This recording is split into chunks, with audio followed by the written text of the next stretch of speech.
had just been lying in bed sleeping. When I woke up, I was completely shocked by what I saw outside. I realized there was a heavy downpour outside, and rainwater was constantly seeping into the house. I quickly packed my luggage and took my son away from this dangerous place. But when I rushed out of the door, I found the hallway already filled with neighbors. Everyone was escaping upward floor by floor. To survive, I could only carry my son upstairs as well, but the staircase was already completely blocked. So I carried my autistic son and headed for another stairwell in the building. But when I reached the other exit, I saw many people had already fallen into the water. I had no choice but to desperately climb higher, but the upper floors were also packed with people. At that moment, I suddenly heard a familiar voice, so I greeted that person. Over here! I'm over here! But in just a blink, my son had disappeared. I panicked and broke into an apartment to search for him. But not only did I fail to find my son, I nearly lost my life as well, because at that moment, a massive flood rushed straight toward the building and instantly submerged the entire room.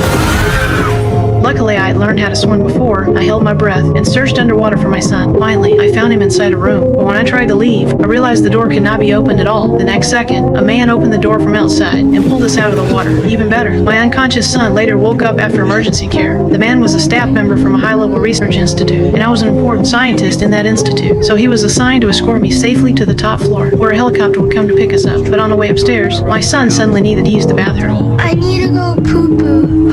Hold on. So I took him to find one. We finally found an empty room, but the place was not safe at all because under pressure changes, the pipes inside the room were shaking violently and could explode at any moment. When I smelled a gas leak, I immediately carried my son out of there. But the moment we stepped outside, explosions erupted on both sides. And we were trapped in a desperate situation. The man decided to climb upward for safety, but my son was still very young and held onto me tightly, refusing to let go. In the chaos, I fell into the water.